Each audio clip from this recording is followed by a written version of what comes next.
What's up, guys? Thank you for tuning into the Uncommon Mindset podcast. Today, I'm joined by the Miranda Maverick. I'll just give you a brief background on who Miranda is.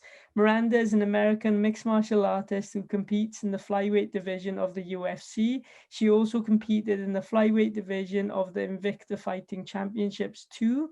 Miranda has a professional record of 8 wins and only 2 losses. This incredible fighter is also a psychology PhD student at Old Dominion University. What an honor it is to have you on the podcast today. Thanks for having me. No worries, Miranda. So just start off with now. I just want to ask, when and why did you get into mixed martial arts? I guess it started at a really young age. I roughhoused a lot with my dad and siblings when we were little. And as I grew older, my dad was very focused on self-defense, especially for his daughters. So we started roughhousing with more of a focus from watching UFC and watching YouTube videos. And my dad just being really involved and trying to get us involved in Brazilian Jiu-Jitsu and knowing how to defend ourselves on the feet as well. So I asked if I could go into an actual gym and learn jujitsu, and got to do that at the age of almost 17. So I was still 16 at the time, and fell in love with jujitsu within a couple of weeks. It became my passion. And that, along with watching the UFC growing up and seeing that women fighters were in it, just ended up turning into what I am today. That's amazing. No, that's brilliant. What was it like going to like the gym the first time, and because obviously fighting is like a male dominated sport. So Mhm. what was that whole experience like? Did you ever feel left out, or were you always welcomed? It wasn't even left out, but I was scared the first few times, intimidated, I guess. I Mm. was, 16 years old going into a gym where the average guy was 30 years old that I was going to have to roll with. I never really grew up around men that much. It was just kind of weird for me to have to be in that close of a situation with them. And at first, I would have my dad come and just monitor it. I felt kind of scared when he wasn't there. And then I got to where I trusted a couple guys within the gym and a couple of the coaches. And after a while, it became to where I had protectors all around me at the gym, and I felt safer there than anywhere. Oh, that's great. Yeah, it's good to hear that obviously everyone's, welcoming and stuff like that as well. Mhm. Well, I know that you had a fight coming up against Gillian Robertson and that got cancelled. And I just Mhm. saw just now that it's been rescheduled for March the 27th. Mhm. What was that experience like, getting ready for a fight and making weight, and then obviously it all falling down? What did that feel like? It was very unfortunate, really. I was very angry at first, and then it gets to where it's understanding. I felt bad for Jillian getting sick and having to drop out when she did. Still sucked for me, my coaches, everybody who made time and scheduled time out of their weeks to come and see me fight. And of course, the adrenaline rush and everything was a mess too. And the different hormonal balances that you go through in a weight cut and stuff is hard. So now I'm getting ready to do it all over again. And I'm excited that I can bounce back so quick and hopefully get paid quickly too. Of course, yeah, no, of course. And then, I mentioned that, you're a PhD student, and after your previous fight, you mentioned something awesome at the end of, when they like interview you at the fights. You mentioned that you're still gonna have an education when you're done with fighting, so you can always go back to that as well, which is awesome. What made you do like psychology? Do you ever use that like when you're fighting, like what I you learned do. from class? I do. I think it's not necessarily because of my classes, but just because of fight IQ. Like you go in there and you kind of see their mental ability, your mental ability, and kind of learn to play the game, how to make them intimidated, or how to be an entertaining fighter, that kind of thing.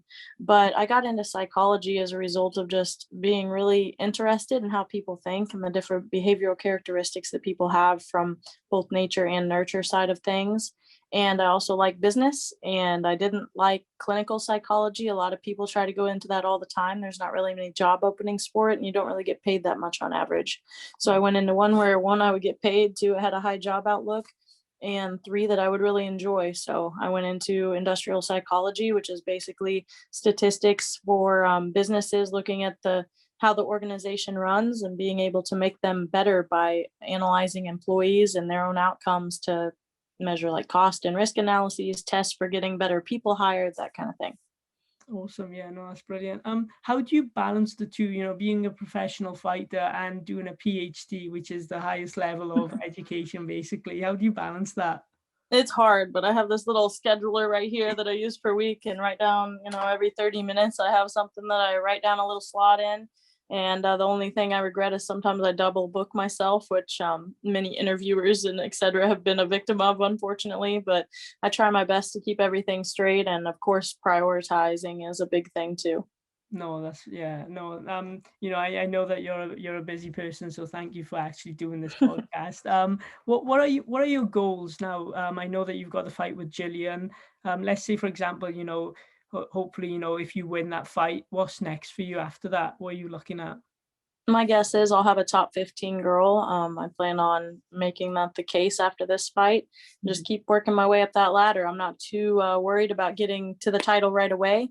I know that it'll come. I want to make sure that I have plenty of experience and confidence when I finally get that fight. So I want to work my way slowly up the ladder and get in the top 15 and the top 10, top 5, and make my way to that title shot at the same time that I get paid a little bit more and work my way up that chain as well.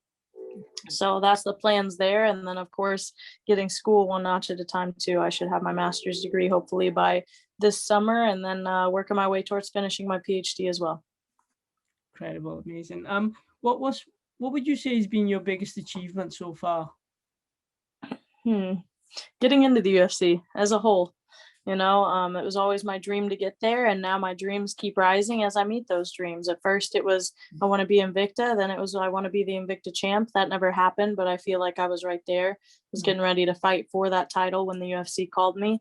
Then I got into the UFC, and that was a matter of winning my first fight in the UFC, and now it's a matter of winning every fight in the UFC and getting to that title shot. Of course, yeah. Like obviously I can imagine saying to people like, look, I want to fight in the UFC, and people doubting you, right? Like, a lot of people would say, come on, you're not going to fight in the UFC, are you? How would you overcome stuff like that, like doubt and stuff like that? I feel like I've been overcoming that stuff my whole life, and I think that helps a lot with it. I have a strong support system, my dad and my family, especially. God, I have faith to credit a lot of that too. But then also, like, people are always like, well, you're too young to go to school this early. Don't worry about school and working and stuff. You're young, go have fun. Like, every time people say anything about me being young or my dreams being too high or anything, I just ignore them and go and succeed. Ignore them and go and succeed. And the people who challenge me to do those, or the people who encourage me to do those, are the people that I know need to stick in my little small circle. And the ones who are doubters or haters or whatever you want to call them, I just ignore and go on. And at the end of the day, you're proving them wrong, but you're also living your own life. And a lot of people just get sour about it or get bitter about somebody else's success, and those aren't the people you want around you. Yeah, no, of course, yeah, no, I really like the answer, because the best way to overcome stuff like that is with your success, right? And that's what you're doing, of course. No, that's amazing. Yep. What's your mindset like going out to a fight? What are you thinking about when you're walking out? I do my best to not be anxious. Every fighter has nerves, they have anxiety, but I do my best to pray and give that all to God, and also like focus my training to the point I'm the best I'm ever going to be at that point. There's no reason in going into a fight nervous or unsure of myself, because I've done everything to that point that I can do to be the best when I go in that cage. And that's the same every single fight. And the last 3 fights I'd say that I've had, I've just been having supreme confidence. I feel the best about myself that I ever have, the best shape, the best technique, the best speed, the best strength, all of it. When you had your first loss, your record's a great record, 8-2, that's an amazing record. What was that like? Like, did you ever feel like you wanted to give up at all? Or were you just like, I want to bounce back now from this? Yeah, I never had that. I just wanted to bounce back. I don't think I ever had any easy fights. It might have been a little bit of a different story if I had fought a girl who was nobody kind of, and got my ass kicked, but I never really lost that badly. And when I did lose, it was a decision, and it was just from me not pulling a trigger or not having my mental headspace where it needed to be. So every time I've had a loss, it's hurt. I say it's uncommon for winners to lose, and winners don't like losing. It shouldn't be a thing that's like, you win or you learn. Like, I don't believe in that. I think you win or you lose, and when you lose, you need to get your butt up and get to work. Like, you learn when you win too, so I think that's a stupid phrase. When I lost my first fight ever as an amateur, I was thinking to myself, if I'm going to let a girl at an amateur level beat me, how do I ever expect to be the best in the world? You know, and so I didn't lose in an amateur anymore. I went pro, and the same mindset was there. You know, these Invicta girls are working their way up, but some of them, the one that I lost to, she was very good. She's still doing pretty good, but even then, I was like, she's not in the UFC yet. She's not the world champion. If I want to be the world champion, why am I losing to these girls? Like, I need to get my head in the game and get to work. And so I have, and I think I've matured a lot over time, and I think I've grown a lot as a fighter over time. Yeah, no, definitely. Yeah.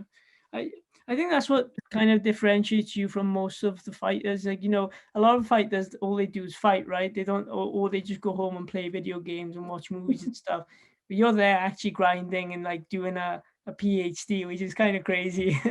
It's amazing. One of my best friends is actually studying psychology, PhD as well. So Okay. it's amazing to hear. Yeah. But yeah, I know, you're obviously a busy person, so I won't keep you long. You mentioned that you need to go, which is totally fine. But just the last question now before I let you go. What would you tell your younger self? I know obviously, you're still young anyway, but what would you tell your younger self if you could go back in time? I would just encourage her. I think I don't have too many regrets in life, but I would say to just stay focused. I've always been told, even from my dad, to not keep too many irons in the fire, as they call it, or not have too many things going on. And I think, especially as a young child, I always was, or not even child, but young adult too, I was just always trying to do everything, trying to please everyone.